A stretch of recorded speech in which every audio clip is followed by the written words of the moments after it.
ज्योति मल्होत्रा। शायद ही आज कोई ऐसा शख्स होगा जिसकी जुबान पर यह नाम ना हो।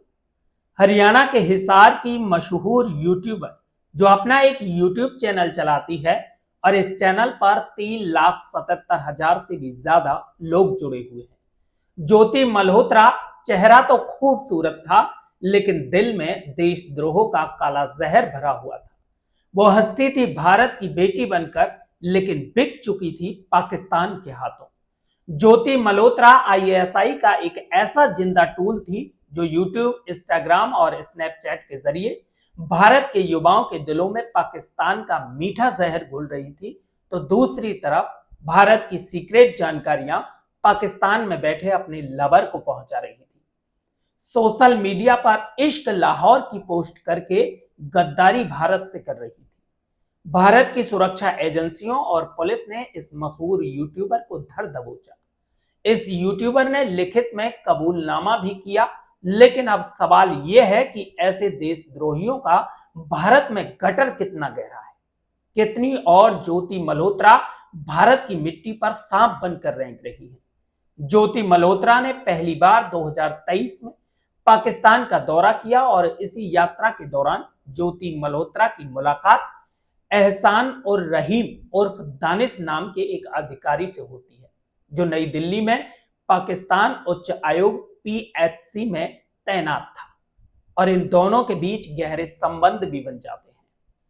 इसके बाद ज्योति मल्होत्रा की मुलाकात पाकिस्तान की खुफिया एजेंसी आईएसआई के एजेंट शाकिर उर्फ राणा सहबाज से होती है, और राणा सहबाज का नंबर ज्योति मल्होत्रा अपने फोन में जट रंधावा नाम से सेव कर लेती है। ज्योति मल्होत्रा अब पाकिस्तान से भारत वापस आती है और भारत वापस आने के बाद व्हाट्सएप के जरिए भारत की जानकारियों को पाकिस्तान भेजना शुरू कर देती है।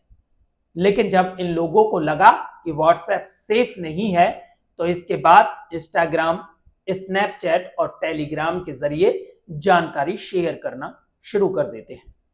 25 अप्रैल 2025 की वो तारीख जिसे हिंदुस्तान के हिस्से में शायद ही कोई भुला पाएगा, क्योंकि ये वही तारीख है जब पहलगांव की वादियों में आतंकवादियों ने हिंदुओं के नाम पूछकर गोलियां दागी थी। इस घटना के बाद भारत की तरफ से एयर स्ट्राइक की जाती है और पाकिस्तान के 9 आतंकी ठिकानों को तबाह कर दिया जाता है। इसके बाद भारत सरकार ने नई दिल्ली में जो पाकिस्तान का हाई कमीशन है, यहां एहसान और रहीम उर्फ दानिश रहता था, जो भारत में रहते हुए हिंदुस्तान के खिलाफ साजिश रच रहा था, इसको जल्द ही भारत छोड़ने का आदेश कर दिया जाता है।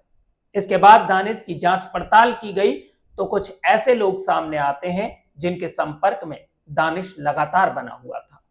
इन्हीं में से एक नाम सामने निकल कर आता है, ज्योति मल्होत्रा, जिसकी उम्र अभी लगभग 28 साल के आसपास थी। ज्योति मल्होत्रा 3 बार पाकिस्तान की यात्रा कर चुकी है और भारत की जानकारियों को पाकिस्तान को भेज रही थी।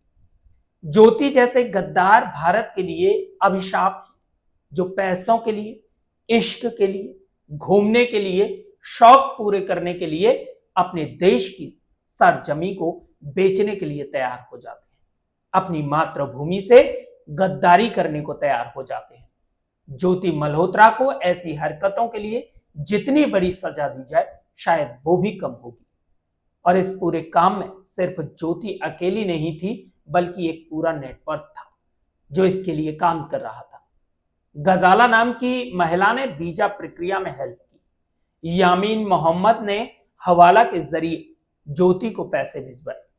बाहरी दुश्मन से सेना निपट रही है, बाहरी दुश्मन को सेना सबक भी सिखा रही है।